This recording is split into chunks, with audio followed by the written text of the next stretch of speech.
बेटा in the last class हम लोगों ने हार्मोनिक्स, ओवरटोन इन सब के बारे में जानकारी ले ली थी, है ना, और कुछ ड्रॉबैक्स वगैरह भी देखे थे, है ना।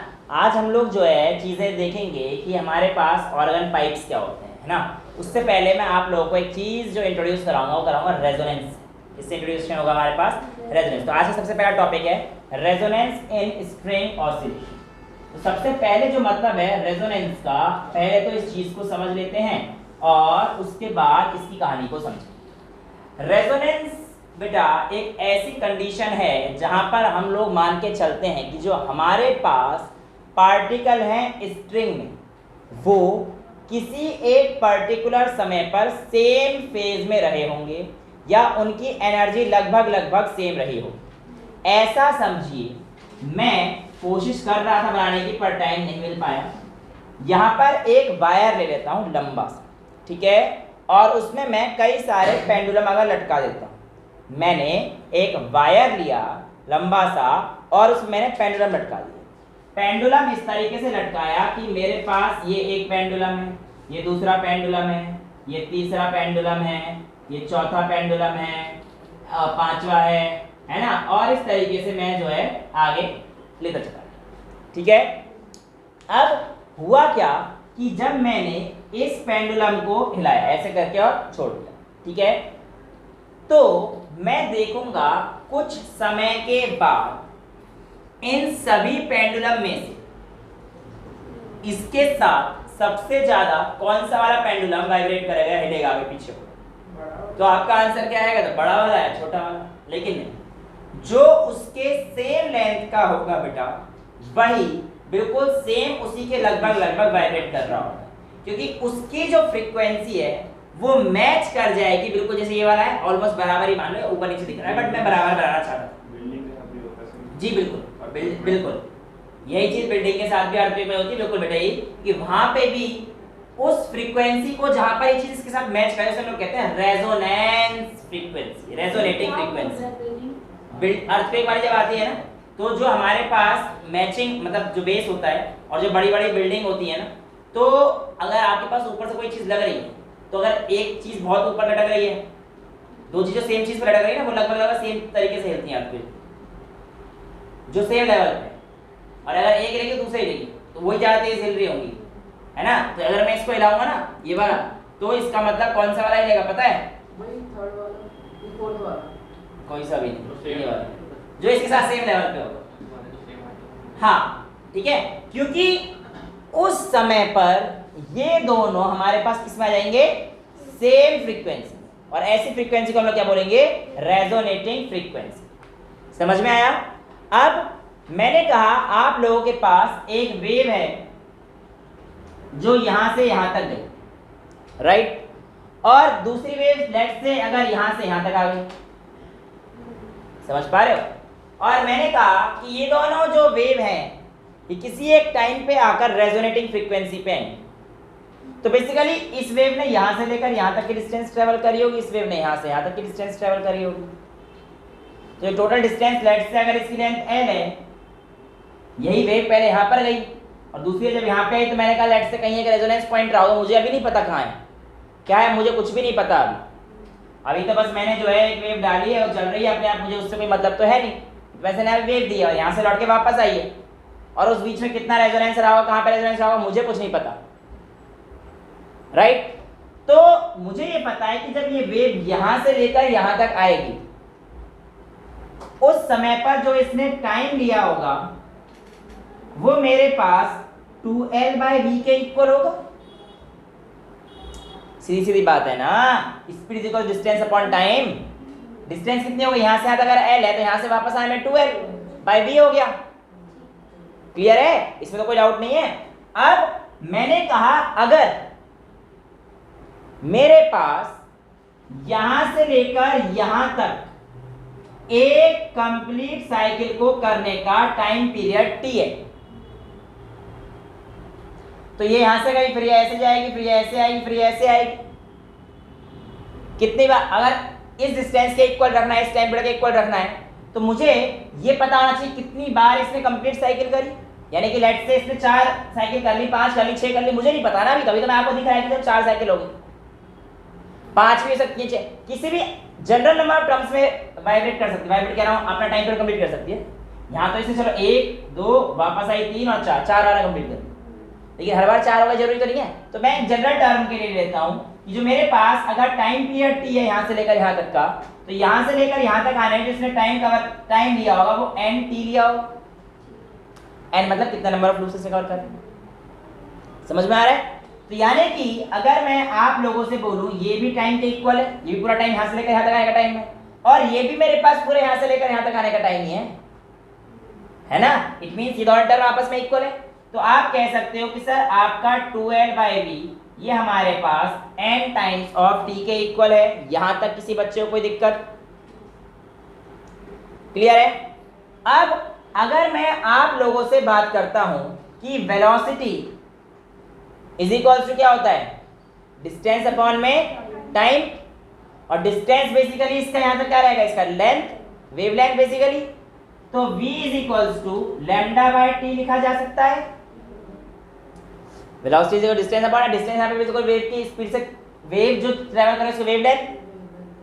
तो v की जगह पर अगर मैं λ/t रख देता हूं तो 2l/λ इनटू बड़ा T is equals to nt, t से t गया तो l is equals to n λ/2। ये हमारे पास वो लेंथ है जहां पर लगभग सारी चीजें इन फ्रीक्वेंसी में होंगी, यानी कि सेम फ्रीक्वेंसी की होंगी। रेजोनेंस फ्रीक्वेंसी वाली कंडीशन हमारे पास l is equals to n λ/2 पर आ जाती है, राइट। अभी फ्रीक्वेंसी निकालनी है मेरे को अभी इसकी, ठीक है, मेरे पास लेंथ आ गई।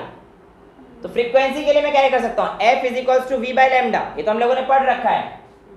f is equals to v by lambda. मुझे रेजोनेंस फ्रीक्वेंसी कंडीशन निकालनी है, लैम्डा की वैल्यू कितनी हो जाएगी, 2l/n। समझ आ रहा है कहानी, लैम्डा की वैल्यू कितनी आएगी, 2l/n। तो आप लिख सकते हो v 2l/n, 2l/n। ये सब हम लोग पढ़ चुके हैं, nv/2l। ये तो ये हम लोग ऑलरेडी कहानी पढ़ चुके हैं कैसे आई थी फ्रीक्वेंसी।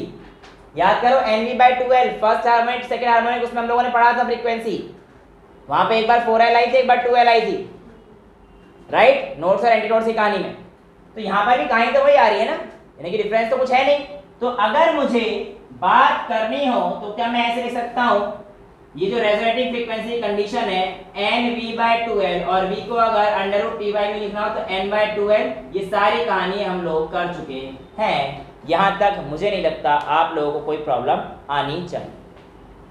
क्लियर, कोई प्रॉब्लम तो नहीं है किसी बच्चे को। तो ये जो मेरे पास आई है n/2l t/√μ, ये हमारे पास फ्रीक्वेंसी है। जब n की वैल्यू 1 होगी तो हमारे पास 1/2l t/√μ हो जाएगी। इस तरीके से आपको छोटी मोटी कहानी आपकी बुक में दे रखी है। कोई प्रॉब्लम यहाँ तक नहीं।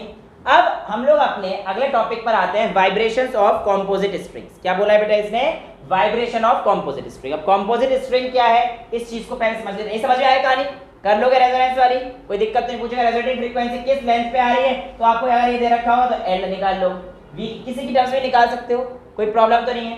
तो अपनी अगली हेडिंग बना लीजिए, हमारे पास कॉम्पोजिट स्ट्रिंग के अंदर जो वाइब्रेशंस हैं उनको हम लोग कैसे निकालने वाले हैं और किस तरीके से हमारे पास उनके क्वेश्चन रहने वाले हैं, वो भी आगे देखेंगे। और हमें किस तरीके से सॉल्व करना है ये भी आज हम लोग देखेंगे। तो टेंशन बिल्कुल नहीं लेनी है और शुरू कर दीजिए वाइब्रेशंस ऑफ कॉम्पोजिट स्ट्रिंग। किसकी बात करने जा रहा हूं मैं, कॉम्पोजिट स्ट्रिंग। पहले तो ये चीज समझ लेते हैं कि कॉम्पोजिट स्ट्रिंग है क्या, ठीक है।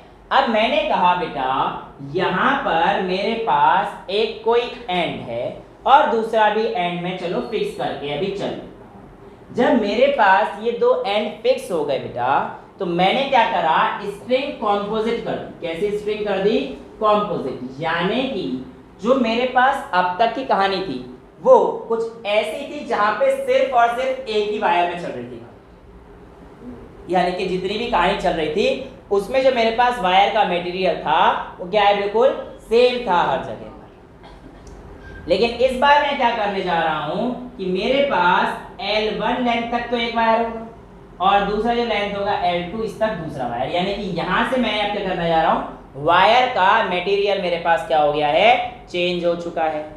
और वायर का मटेरियल इस तरीके से चेंज हुआ कि जो मेरे पास L1 लेंथ के लिए कुछ और मटेरियल है और L2 लेंथ के लिए मेरे पास कोई और मटेरियल है, राइट। अब लेंथ सेम नहीं, तभी तो L1 L2 लिखा है। मटेरियल अलग किया, जरूरी नहीं है वो अगर आपके L2 सेम आ गई तो मैं वो केस बना के दे दूंगा, उसमें से आपके आंसर आ जाएंगे, आपको कोई दिक्कत तो होगी नहीं, राइट। कोई प्रॉब्लम तो नहीं है यहाँ पर। अब अगर ये फिक्स्ड है तो इसमें जो चीज सेम होगी वो होगी इसकी टेंशन, क्योंकि अगर मैं ऐसे क्लैंप बांधता हूं तो पोटेंशियल पूरे टाइम पे सेम रहेगा। टेंशन हर जगह पे सेम है, टेंशन में कोई अंतर नहीं आने वाला, इसका लेंथ चेंज है। हाँ, इवन जो आप लोगों ने उसे झटके दिए होंगे मटेरियल डिफर करने की वजह से, जो लूप्स यहाँ पर बने होंगे और जो लूप्स यहाँ पर बने होंगे उनमें भी डिफरेंस आ जाए। मोटी और पतली वाली जो कहानी बनाई थी ये भी, हाँ ये भी डिफर करेगी। लेट्स से कि इसमें P आ गए, इसमें Q आ गए, क्या फर्क पड़ना है? लेकिन आपने पुली वाले में टेंशन डिफरेंट डाली थी ना। कौन से वाले में? पुली वाले में टेंशन कितने डाली थी? कहाँ पर बेटा? वो तो हमारे पास अलग अलग पुली के केस थे, उसमें जो आप बात कर रहे हो उसमें कहानी ऐसे नहीं थी, उसमें कहानी ये वाली एक स्ट्रिंग में तो हमेशा सेम रहती थी। जब हमारे पास एक किसी और बॉडी द्वारा कनेक्ट हुई तब हमारे पास टेंशन डिफरेंट आई थी। मैंने कभी भी नहीं बताया होगा कि आपके पास एक स्ट्रिंग के अंदर कभी टेंशन डिफरेंट आ रही है ना। जब वो दूसरी बॉडी से कनेक्ट होकर दूसरी पुली से कनेक्ट किया तब मैंने आपको टेंशन डिफरेंट कराए थे, याद आया? हाँ, जब पूरा हमारे पास स्ट्रिंग है तो उसमें टेंशन सेम ही रहने वाली है। तो मटेरियल डिपेंड नहीं करता टेंशन नहीं करेगा, लेकिन जब हमारे पास बिल्कुल फिक्स एंड पे कर देंगे, बिल्कुल एक स्ट्रेच दे देंगे ना, तो F/L जो फोर्स पर यूनिट एरिया का वो बिल्कुल सेम रहेगा। ठीक है, इतना तो हमने मान के चला है कि दोनों का जो एरिया क्रॉस सेक्शन एरिया वो भी हमने सेम रखा। मटेरियल डिफरेंट ले लिया, यहाँ पे कुछ और मटेरियल आया था, यहाँ पे कुछ और मटेरियल, समझ में आया? तो यहाँ पे टेंशन अभी हमारे पास क्या है? सेम। बेटा आपको ये केस याद आ गया? क्या गलती समझ में आ गया? तो मैंने गलत बताया था क्या? थोड़ा तेज बोल दिया करे बात।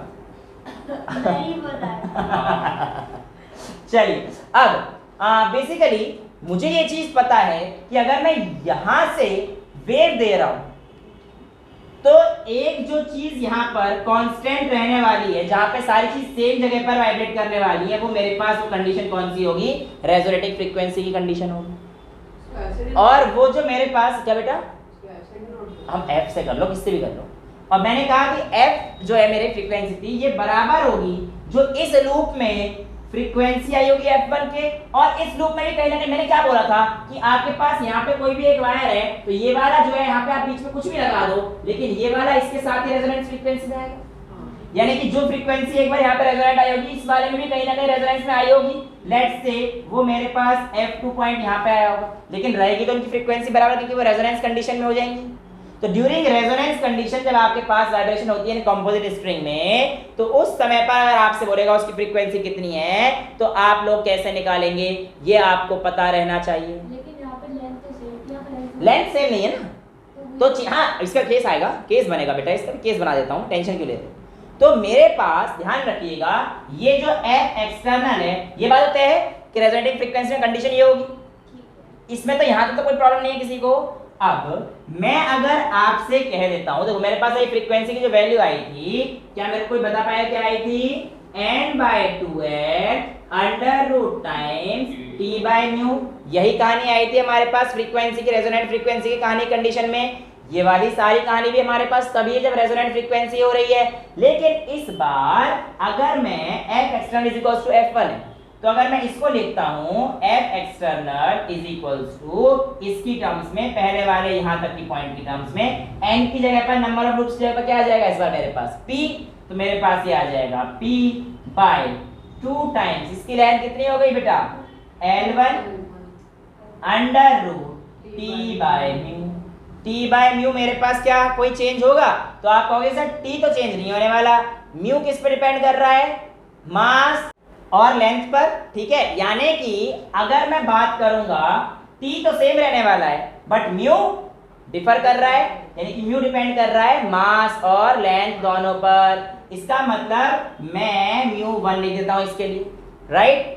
ऐसे ही अब यहां पर भी फ्रीक्वेंसी सेम रही है, ये भी F एक्सटर्नल के इक्वल है, और F एक्सटर्नल को मैं ऐसे भी लिख सकता हूं बेटा दूसरी वाली के लिए, क्या? जैसे वहां पे P थे ऐसे यहाँ पे Q 2 times of L2 under root T by mu 2, क्योंकि मास पर यूनिट लेंथ चेंज हो जाएगा ना, T तो सेम रहने वाला है, समझ में? यानी कि मैं उस फ्रीक्वेंसी की बात कर रहा हूं जहां पे दोनों की कंडीशन क्या होंगी, रेजोनेंस में आएंगी, ठीक है? तो जब वेव ट्रेवल कर रही होगी तो एक ऐसा पॉइंट आएगा बेटा जहां पर हमारे पास इस समय पर और इस समय पर कोई से भी पॉइंट पे हमारे पास उसकी फ्रीक्वेंसी मैच कर रही होगी। मैंने वो फ्रीक्वेंसी उठा ली और मैंने ये कहानी दे दी, तो रेजोनेंस फ्रीक्वेंसी कहां पर रहेगी ये आपसे पूछ लेता है। अब इस समय पर आपके पास कंडीशन क्या होगा, देखो ये भी एफ एक्सटर्नल के इक्वल है, ये भी एफ एक्सटर्नल के इक्वल है, तो एक्चुअल में ये दोनों भी आपस में एक दूसरे के इक्वल होंगे, और जब ये दोनों आपस में इक्वल होंगे तो आपके पास देखो P by 2L1 under root T by mu is equals to Q by 2 times L2 under root T by mu आ जाएगा। 2 से 2 गया, P बाय Q T नहीं करेगा है, T कटेगा बेटा, मैं कमाना था। तो P बाय Q की वैल्यू कितना आ जाएगा बेटा, आप कहोगे सर ये आएगा L1 बाय L2 और अंडर रूट में म्यू1 बाय म्यू2 आ जाएगा। यस, तो ये आप लोगों से पूछ लिया जाता है कि भैया अगर टफ पेपर बनाना हुआ तो किस तरीके से कंपोजिट स्ट्रिंग में हमारे पास कहानी चलती है। तो ये आपको पता होनी चाहिए कि कंपोजिट स्ट्रिंग की जो चीज़ें हैं वो किस किस चीज़ पर डिपेंड करता है कि उसका आपने मास का लिया है, उसका लेंथ कितना लिया है, टेंशन तो हर जगह सेम रहेगी, तो स्ट्रेच है ना, स्ट्रेच होने की वजह से हमारे पास जो टेंशन है वो हर जगह पर क्या रहने वाली है, सेम रहने वाली है, इसलिए मेरे पास टी से टी क्या हो जाएगा, कैंसिल आउट हो जाता है। इतना क्या कभी नहीं, इसमें तो कैसे डिफरेंट हो जाएगी, नहीं ध्यान नहीं होगी। एम्पलीट्यूड सेम है इसमें, एम्पलीट्यूड तो डिफर कर सकता है, मटेरियल पे भी डिपेंड करेगा, बस मैंने ये वो पॉइंट लिए हैं जहां पर हमारे पास क्या है, फ्रीक्वेंसी सेम रहती, समझ में आता है? चलो इतना नोट करो, फिर मैं ऑर्गन पाइप पे आता हूँ। बेटा जो अब तक हम लोगों ने देखा उससे थोड़ा सा आगे बढ़ते हैं ऑर्गन पाइप्स की तरफ, है ना। एक्चुअल में जो अब तक हम लोगों ने पढ़ा वो सारी कहानी कैसी थी, ट्रांसवर्स वेव की थी, और मैंने कहा था जब आपसे बोला कि फ्लूइड वगैरह की जो कहानी रहेगी वो सारी जितनी भी कहानी रहेंगी वो हमारे पास कौन सी रहेंगी, लॉन्गिट्यूडिनल वेव्स की रहेंगी। सैक्सोफोन, फ्लूट, ये जितने भी इंस्ट्रूमेंट चलते हैं ये सारे आपके लॉन्गिट्यूडिनल वेव पे चलते हैं बेटा, वो इंस्ट्रूमेंट है, हाँ तेरे को ऐसा फोन कोई नहीं मिलने वाला है, ठीक है। तो ये सारी जितनी भी वेव्स चलेंगी हमारे पास कौन सी होंगी, लॉन्गिट्यूडिनल होगी, ठीक है।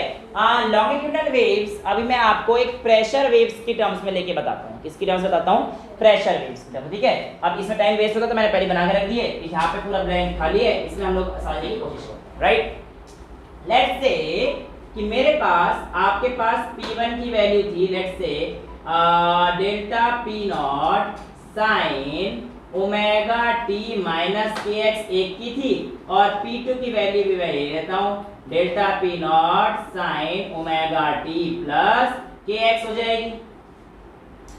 इन दोनों को प्लस कर देता हूँ मैं, तो इन दोनों को प्लस कर on applying principle of superposition P1 plus P2 मैंने कर दिया है, तो मेरे पास ये आ जाएगा delta P not sine omega T minus K X plus sine omega T plus K X आ जाएगा बेटा, राइट। अब ये मेरे पास 2 sin a cos b का फॉर्मूला बन रहा है, sin a plus b sin a minus b का, 2 sin a cos b का, ये मैं आपको करा चुका हूं, तो मेरे पास आ जाएगा delta p not sin a, यानी कि 2 रख देता हूं, sin a cos b, right, ये हमारे पास हो गया है। अब लेट्स से कि मेरे पास 2p नॉट, इसको ऐसे लिख सकता हूँ 2 times of delta p not cos kx sin omega t। अब जरा बेटा आप लोग एक बात को मेरी ध्यान से सुनिएगा जो इम्पोर्टेंट है, मैंने आप लोगों को जो प्रोग्रेसिव वेव कराई थी, जो सबसे पहले जिस बेसिकली वेव की शुरुआत कराई थी, वहां पे मैंने कहा था यहाँ पर जो पार्टिकल हैं वो हमारे पास हर समय एक कांस्टेंट एम्पलीट्यूड पर है, वहां पर कभी पार्टिकल की एम्पलीट्यूड चेंज नहीं हुई थी। लेकिन जब से मैंने आप लोगों को स्टेशनरी वेव का इंट्रोडक्शन कराया है, इवन जिस दिन मैंने आपको स्टेशनरी वेव का इंट्रोडक्शन कराया था उस दिन भी मैंने आपसे कहा था कि बेटा यहाँ पर पार्टिकल का एम्पलीट्यूड हर पॉइंट पर अलग अलग होगा। लेकिन ऐसा क्यों सर, स्टेशनरी वेव पर जो एम्पलीट्यूड है वो हर एक पॉइंट पर अलग अलग क्यों हो रहा है, आइए आज इस चीज को समझते हैं। अगर मैं ध्यान से देखता हूं अगर मैं इसको r sin ओमेगा t लिख सकता हूं, लेट्स से मेरे पास p1 प्लस p2 की वैल्यू मैंने कह दी p, तो p is equals to p dash sin omega t लिखा जा सकता है।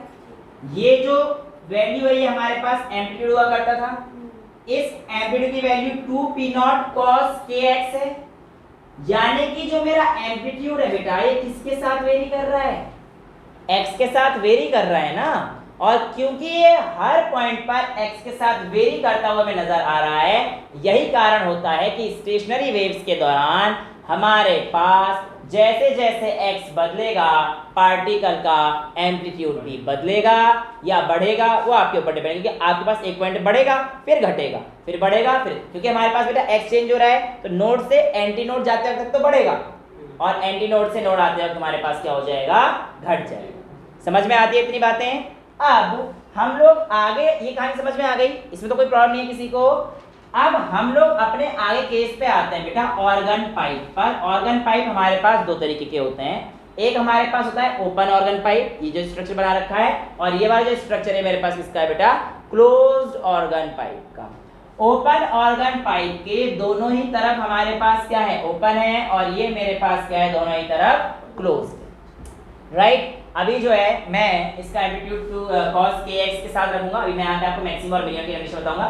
ये बेसिकली PP मैंने क्यों लिया है, pressure wave, pressure waves are also longitudinal waves, क्योंकि वो भी कंप्रेशन रेयरफेक्शन मैंने आपको कराया था, सबसे पहले दिन इंट्रोडक्शन दिया था तो वेव का यही इंट्रोडक्शन दिया था मैंने, कंप्रेशन रेयरफेक्शन के तौर पर ही मैंने आपको बताया, राइट। ओके, यहाँ पर ये जो पॉइंट है बेटा ओपन केस में मेरा नॉट बनेगा और ये जो मैक्सिमम वाला है मेरे एंटी नोड बनेंगे, लेकिन क्लोज के केस में यहाँ पर मेरे पास एक एंटी नोड है, सॉरी नोड है और ये एंटी, राइट। अब यहाँ पर अगर आप देखेंगे बेटा तो मैं आप लोगों को दो चीज अब इंट्रोड्यूस कराने जा रहा हूँ। पहला जो आप लोगों के पास है वो क्या है बेटा, हमारे पास एक तो प्रेशर नोड, जहां जहां पर प्रेशर नोड की कहानी रहेगी याद रखना वैसे ही सेम डेंसिटी नोड की कहानी रहेगी, यानी कि चाहे प्रेशर नोड बोले कोई या डेंसिटी नोड बोले कहानी क्या रहने वाली है, सेम, यानी कि चाहे कोई प्रेशर एंटी नोड बोले या डेंसिटी एंटी नोड बोले सेम रहेगी। लेकिन जो प्रेशर और दूसरा है वो है डिस्प्लेसमेंट। क्या बोला बेटा मैंने, एक प्रेशर नोड और दूसरा कौन सा नोड बता रहा हूं, डिस्प्लेसमेंट नोड। प्रेशर नोड और डिस्प्लेसमेंट नोड के बीच में फेज डिफरेंस होता है 90 डिग्री का, यानी कि π/2 का, और अगर π/2 का फर्क हुआ तो इसका मतलब मैं ये भी कह सकता हूं कि एक नोड और एंटी नोड का डिफरेंस होगा, क्योंकि मेरे पास यहां से यहां तक की जो कहानी है ये मेरे पास नोड से एंटी नोड की कहानी है, और यहां से यहां तक की जो डिफरेंस है ये π/2 ही होता है 90 डिग्री का। ये मैंने आपको वेव ट्रेन में समझाया था पूरा, राइट। यहाँ से आता है डिफरेंस π/2, यहाँ तक पाई होता है ना, ये तो आपको याद है पाई, ये π/2 और 2 ये कहानी याद है। तो एक नोड से लेकर और एक एंटी नोड तक के बीच में जो फेज डिफरेंस आएगा वो कितने का आएगा, π/2 का आएगा। और आप लोगों को ये बात याद रखनी है छोटी सी कि जब भी मेरे पास प्रेशर नोड और डिस्प्लेसमेंट नोड की बात होगी इन दोनों के बीच में हमारे पास हमेशा क्या होगा, फेज डिफरेंस होगा π/2 का, यानी कि डिस्प्लेसमेंट नोड या तो लैग करेगी प्रेशर नोड से π/2 से या लीड करेगी, दोनों इन फेज कभी नहीं आने वाले, या तो प्रेशर नोड आगे रहेगी या फिर डिस्प्लेसमेंट नोड आगे रहेगी। समझ में आती है इतनी बातें। तो अगर प्रेशर नोड यहाँ पर है बेटा तो डिस्प्लेसमेंट नोड कहाँ बनेगी, यहाँ या वाइस वर्सा, डिस्प्लेसमेंट नोड यहाँ पे है तो प्रेशर नोड यहाँ पे, डिस्प्लेसमेंट एंटी नोड यहाँ पर है तो प्रेशर एंटी नोड। इस तरीके से हमारे पास कहानी रहने वाली है। समझ में आता है। अब मैं आप लोगों को एक केस देता हूं जहां पर मेरे पास ओपन ऑर्गन पाइप की कहानी बताऊंगा और एक बार क्लोज ऑर्गन पाइप की कहानी बताऊंगा। शुरुआत करता हूं मैं पहले क्लोज ऑर्गन पाइप से। मान के चलिए ये आप लोगों का एक क्लोज ऑर्गन पाइप था। क्लोज ऑर्गन पाइप में आप यहां पर आए और इसमें फूंक मार दी या आवाज मार दी, कूक, जैसे हम लोग करते थे कान, है ना दोस्तों के, फिर वैसे रहते हैं, उसमें क्यों दिक्कत आती है आप सुनते हैं। अब यहाँ पे जैसे ही आपने फूंक मारी या कू करी या कुछ भी करा, जो भी तुमने शैतानी करनी थी कर ली, अभी आपस में मत करना एक दूसरे के। यहाँ देखो कि आपके पास यहाँ पर क्या होंगे, एयर के मॉलिक्यूल्स होंगे। जैसे ही आपने यहाँ पे फूंक मारी तो होगा क्या कि जो एयर के पार्टिकल थोड़ा दूर दूर रहे होंगे बेटा अभी तो, राइट, स्टार्टिंग में थोड़ा दूर दूर रहे होंगे, लेकिन जैसे ही आपने फूंक मारी ये वाले जो पार्टिकल होंगे इसके पास वाले, ये क्या हो जाएंगे, एक साथ कंप्रेस हो जाएंगे। और यहाँ वाले तो अभी थोड़ा दूर थे, लेकिन जैसे जैसे वेव आगे चलेगी ये कंप्रेशन, फिर ये रेयरफेक्शन, फिर यहाँ कंप्रेशन, ये रेयरफेक्शन। और मैंने मान के चला कि मेरे पास यहाँ पर पहुंचते वक्त एंड पॉइंट पर कंप्रेशन में आए। अब ये पॉइंट तो यहाँ पर खुला हुआ नहीं है, तो वेव यहाँ से रिफ्लेक्ट बैक हो जाएगी, और रिफ्लेक्ट बैक होगी तो कंप्रेशन का रेयरफेक्शन थोड़ी बनेगा। यहाँ पे कंप्रेशन का जब रिफ्लेक्ट करेगी तो कंप्रेशन का इस जोन को इतना ही रहेगा ना, तो रिफ्लेक्ट होते वक्त ऐसे ही रहेगा। यानी कि अगर कंप्रेशन पे वेव हमारे पास एंड पॉइंट पे पहुंचती है तो वापस भी हमारे पास किसमें जाएगी, वो कंप्रेशन के फेज में जाएगी। इसीलिए हम लोग कहते हैं कि क्लोज्ड ऑर्गन पाइप में जो हमारे पास वेव पल्स रिफ्लेक्ट होती है ये बिना किसी फेज चेंज के हुए जाती है, इसमें कोई भी फेज चेंज नहीं होता है, नो फेज चेंज। समझ में आता है कैसे बोला मैंने, फूंक मारो कंप्रेशन का कंप्रेशन ही मिला रिफ्लेक्टेड वेव में। इसीलिए जो ओपन और क्लोज ऑर्गन ट्यूब होते हैं, क्लोज ऑर्गन पाइप होते हैं, उसके केस में हमारे पास कोई भी फेज चेंज नहीं होता है। समझ में आया, कोई दिक्कत तो नहीं। अब आगे कहानी करते हैं हम लोग अपने ओपन ऑर्गन की, शुरू करें, कोई दिक्कत तो नहीं, ठीक है। अब बेटा मेरे पास जो कहानी आएगी वो आएगी ओपन ऑर्गन पाइप की। अब ये जैसे मान के चलो ओपन ऑर्गन पाइप था, दोबारा से वही कर देते हैं। यहां से फूंक मारी मैंने, फू करने से क्या होगा बेटा कि यहाँ पर मेरे पास जो पार्टिकल्स थे ये क्या होंगे, पहले कंप्रेस, फिर रेयरफेक्शन, फिर कंप्रेशन, रेयरफेक्शन, अब फिर कंप्रेशन। मैं कुछ भी हो सकता है, रेयरफेक्शन भी हो सकता है, मुझे कोई प्रॉब्लम नहीं, मैं भी कंप्रेशन का केस लेके चल रहा हूँ, कोई सा भी केस आप ले सकते। अब मेरी बात ध्यान सुनना, इसके बाहर यहाँ पर क्या है, पूरा का पूरा एटमॉस्फेयर है इस पाइप के बाहर। तो अब मैंने कहा यहाँ पर जो है चीजें क्या हो गई हैं, कंप्रेस हो गई। यहाँ पर क्या हो गई, चीजें कंप्रेस हो गई हैं। जब यहाँ पर चीजें कंप्रेस हो गई हैं तो प्रेशर क्या है, यहाँ पर हाई है, क्योंकि प्रेशर जब कंप्रेशन होता है तो एरिया कम हो जाता है, हाई हो जाता है, तो हमने पढ़ रखा है। तो यहाँ पर जो जोन है ये मेरे पास हाई प्रेशर का जोन हो जाएगा, और हाई प्रेशर का जोन, ये जो एटमॉस्फेरिक जोन है, यहाँ पर कैसा हो जाएगा, इसके मुकाबले लो प्रेशर का जोन हो जाएगा। समझ रहे हो इस बात को ध्यान से।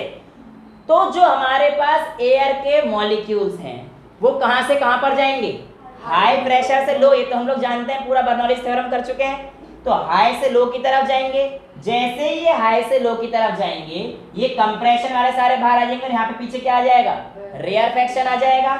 और जैसे ही ये हाई वाले बाहर आ गए, यहाँ पे क्या है, बाहर कंप्रेशन वाले बाहर आ गए, और अंदर क्या बचा आप लोगों के पास, रेयरफेक्शन बच गया। पीछे तो कंप्रेशन के पीछे रेयरफेक्शन होता है, पढ़ा है। अब जैसे यहाँ पे रेयरफेक्शन हो जाएगा, एरिया बढ़ जाएगा, जोन क्या बन जाएगा, लो प्रेशर जोन बन जाएगा। और जब ये लो प्रेशर जोन बनेगा तो बाहर क्या हो जाएगा, उसके मुकाबले हाई प्रेशर जोन हो जाएगा। तो बाहर से अब क्या होगा, इस रेयरफेक्शन की तरफ मॉलिक्यूल्स आने शुरू होंगे और फिर इस तरफ जाएगा। यानी कि अगर ओपन में रिफ्लेक्ट होगी तो गई तो कंप्रेशन से बाहर थी, लेकिन अंदर आ रही है रेयरफेक्शन में, तो आपने देखा कंप्रेशन से रेयरफेक्शन हो गया। इसका मतलब क्या है, 180 डिग्री का पूरा फेज चेंज हो गया। यानी कि ओपन ऑर्गन ट्यूब में हमारे पास जब वेव रिफ्लेक्ट होती है या फिर वेव पल्स रिफ्लेक्ट होता है तो उसमें जो हमारे पास फेज चेंज होता है वो कितने का होता है, 180 डिग्री का फेज चेंज होता है। कहानी समझ में आई बेटा, कोई प्रॉब्लम तो नहीं है। तो ये कहानी आप लोगों को समझाने के लिए।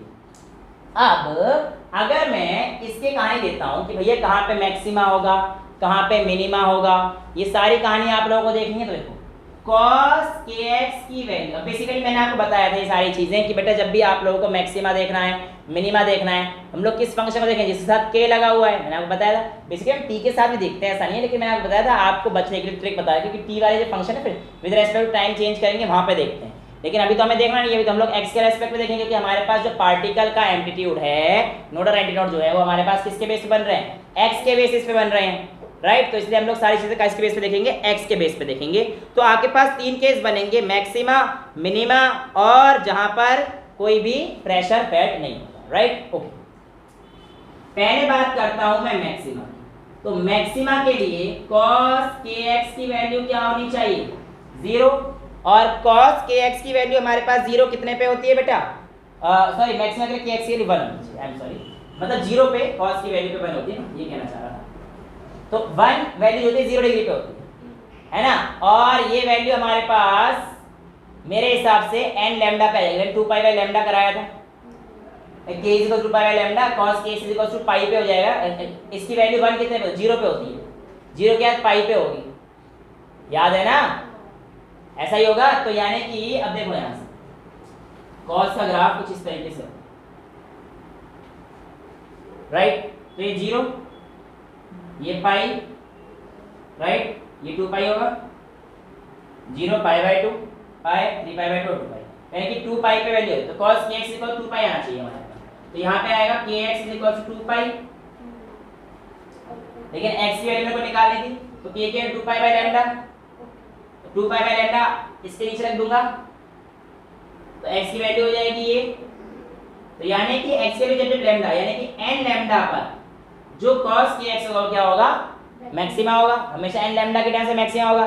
यानी कि जब भी आपको मैक्सिमम प्रेशर वेव चाहिए होगी, वो हमारे पास किस कंडीशन में आएगी बेटा, हमारे पास cos kx is equal to 1 पे आएगी। और उसके लिए जो वैल्यू आई मैंने आपको लिखा के दिखा दी कैसे, इतना समझ में आ गया। ये तो आ गया मैक्सिमम के केस में। प्रेशर वेव मैक्सिमम कहाँ पे होगी, इस वाली कंडीशन पे होगी। मिनिमम कहाँ पे होगी, तो बेटा मिनिमम के लिए क्या आ जाएगा, cos kx is equal to -1 की वैल्यू डायरेक्ट लिख दूं मैं, हैं, इस पे आती है 2n + 1 लैम्डा बाय 2। बेसिकली मेरे को पाई की वैल्यू चाहिए, पाई 3 पाई करके देखो, n के लिए 0 है तो हमारे पास लैम्डा बाय 2 यानी कि पाई पे आ गया।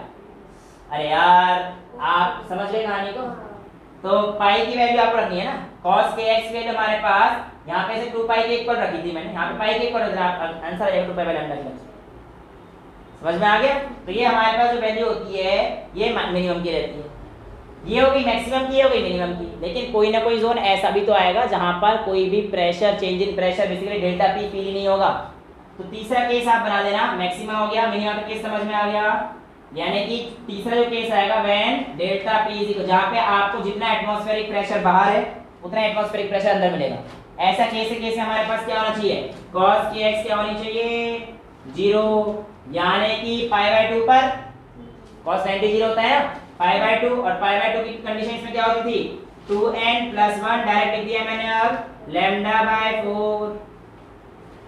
तो इस कंडीशन में हमारे पास जो प्रेशर रहेगा वो क्या रहेगा, बिल्कुल हर जगह पर सेम रहेगा। समझ में आता है, यहां तक किसी को कोई डाउट तो नहीं है, क्लियर है। तो ये 3 केस आप लोगों से पूछे जाते हैं। अब ऐसे यहाँ पे बोला गया है कि आपके पास लैम्डा की वैल्यू कितनी आएगी, कैसे आएगी। तो बेटा सबसे पहले हम लोग बात करते हैं किसकी, अपने पहले इसे नोट कर लो फिर मिटा के क्लियर कर। अब बेटा हमारे पास जो आई कहानी आएगी वो आएगी एक क्लोज ऑर्गन पाइप की और एक ओपन ऑर्गन पाइप की। देखो ओपन का मतलब जिसमें हमारे पास दोनों एंड खुले हुए हैं, और क्लोज का मतलब हमारे पास एक एंड बंद है एक एंड क्लोज। अब देखो यहाँ पर हमारे पास कहानी कैसे आती है, इसको ध्यान से देखेंगे। तो ओपन ऑर्गन पाइप के जो एंड है ये कंडीशन कैसी सिमिलर है, ध्यान देखो यहाँ पे node node node node node node anti node anti node anti node anti node anti node anti node, लेकिन यहाँ पे देखो डिसिमिलर है, एक एंटी नोड है तो एंड पे दूसरा है नोड। समझ में आ रहा है। इसीलिए जो हमारे पास ये वाली कंडीशन है कौन सी बेटा, हमारे पास ओपन ऑर्गन की, इसको हम लोग सिमिलर एंड कंडीशन बोलते हैं। क्या बोलते हैं, सिमिलर एंड कंडीशन। और इसमें क्या रहते हैं हमारे पास, डिसिमिलर एंड कंडीशन, राइट। अब मैं अगर आप लोगों को बताता हूं तो मैं ये चीज आप लोगों को पहले बता चुका हूं कि हमारे पास ये 2 डायग्राम बनाए सारे किस चीज के बनाए। देखो ये वाले जितने ऊपर के डायग्राम हैं ये मेरे पास प्रेशर नोड के हैं, किसके हैं, प्रेशर नोड के। और ये वाले जो मेरे पास है डिस्प्लेसमेंट नोड के। और मैंने अभी आपको थोड़ी देर पहले बताया था कि प्रेशर नोड पे जहां पे एंटी नोड होगा वहां पर डिस्प्लेसमेंट में क्या होगा, नोड होगा। चेक कर लेते हैं। ये देखो ये प्रेशर नोड है और डिस्प्लेसमेंट नोड है। तो देखो प्रेशर नोड में जहां पर नोड है वहां पे इसमें क्या है, एंटी नोड। मैक्सिमम डिस्टेंस है ना वेव की, यहां समझ लो ये वाला पॉइंट है, ऐसे ऐसे जाएगा तो बंद होगा ना आगे, तो एंटी नोड हो गया। हर जगह चेक कर लो आप, कहीं पे भी आपके पास प्रेशर नोड है, प्रेशर नोड के साथ कौन सा रहेगा, डेंसिटी नोड, ठीक है, और ये डिस्प्लेसमेंट नोड।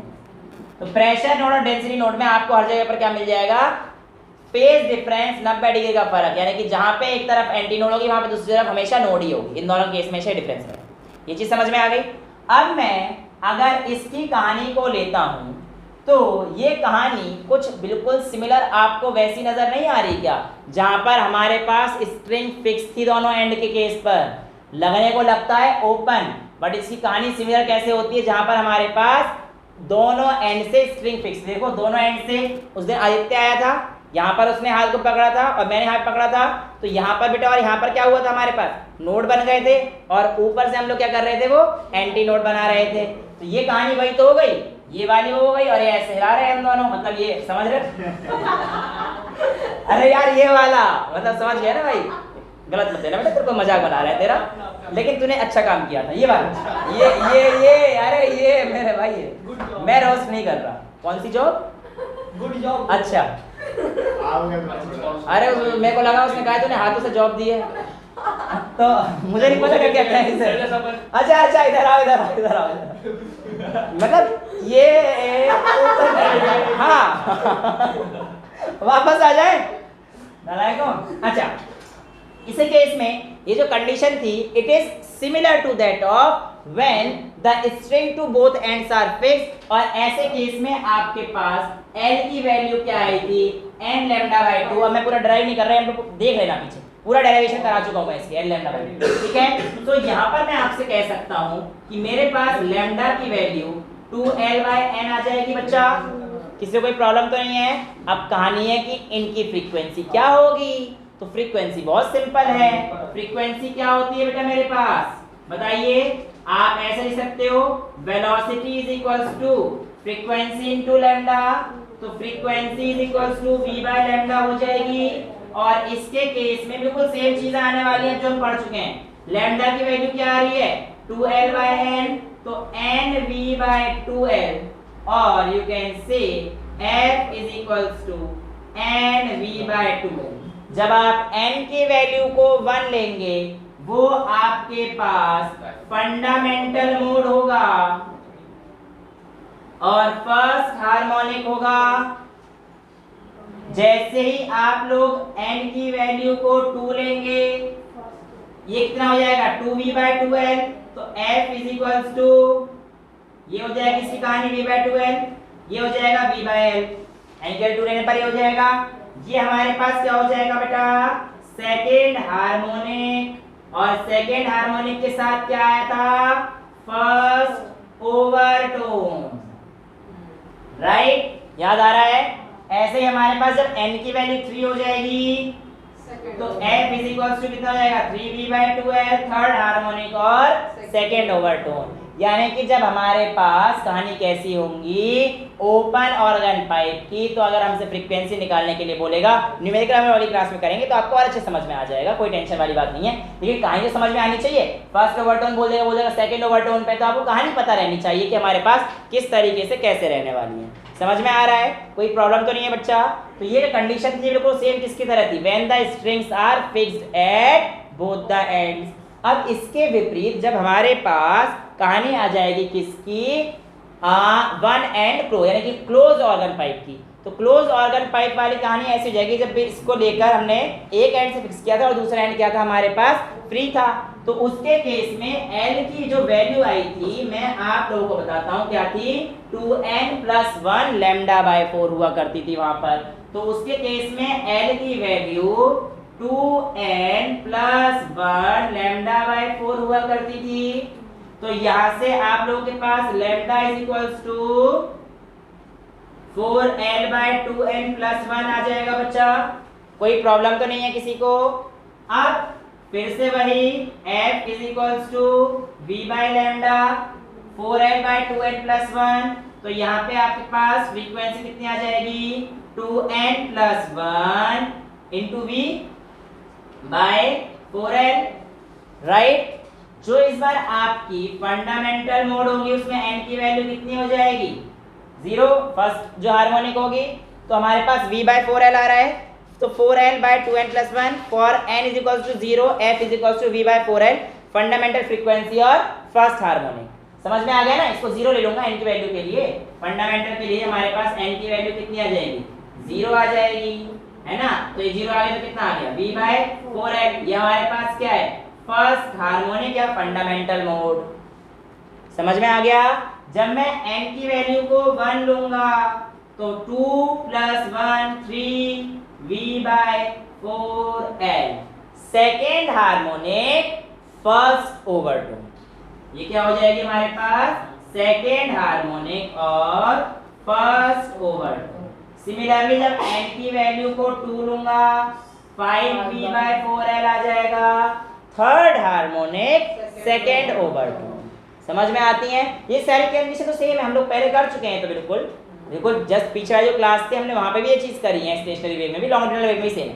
तो ओपन ऑर्गन पाइप हो या फिर क्लोज ऑर्गन पाइप हो, ये जो कहानी है हमारे पास बिल्कुल सिमिलर एक तरीके से चलती हैं जिस तरीके से हमारे पास नोड्स और एंटी नोड्स की पोजीशन चली थी। नोड में हमारे पास कहानी पिछली वाली आई थी और एंटी नोड में हमारे पास ये वाली कहानी आई थी। उसमें भी हमारे पास फंडामेंटल के केस में ये आ रही थी और वहां पर हमारे पास यही 1:3:5 के रेशियो के साथ वेरी कर रहा था। एंटी नोड के केस में, नोड में हमारे पास 1 2 3 4। नोड के लिए हमारे पास जो एंटी वैल्यू आई थी फॉर नोड्स वो हमारे पास क्या आई थी? 1 2 3 आई थी। और एंटी नोड के लिए 0 1 2 3 0 वैल्यू होती है यहाँ पर। लेकिन एक एक्सेप्शनल केस था, आपको बता दिया था वो, दोनों कंपेयर करा के कि यहाँ पे हमारे पास क्या रहते हैं? n की वैल्यू 0 हमारे पास वैलिड रहती है। समझ में आया? तो ये जो कहानी थी हमारे पास, ये किसकी रहती है? ओपन ऑर्गन पाइप और क्लोज ऑर्गन पाइप। यहाँ तक किसी बच्चे को कोई प्रॉब्लम नहीं है? कर लोगे? सारे मोड क्लियर हैं? कोई दिक्कत तो नहीं? कू करने से क्यों दिक्कतें आती हैं, कैसे आती हैं? समझ में आ गया? आवाज तेज क्यों होती है? क्योंकि वो उसी चीज से जाकर रिफ्लेक्ट होकर आती है। इसलिए कारण हम लोग क्या करते हैं? झटका सा लगता है, क्योंकि वो हमारे पास गई भी कंप्रेशन के साथ, वापस भी कंप्रेशन के साथ है। तो हम 5 से लेके जाते हैं, इसलिए हमारे पास वो हो जाता है। समझ में आ गई कहानी? तो आज के लिए इतना ही रखें, ठीक है? तो that's all for today. Thank you so much.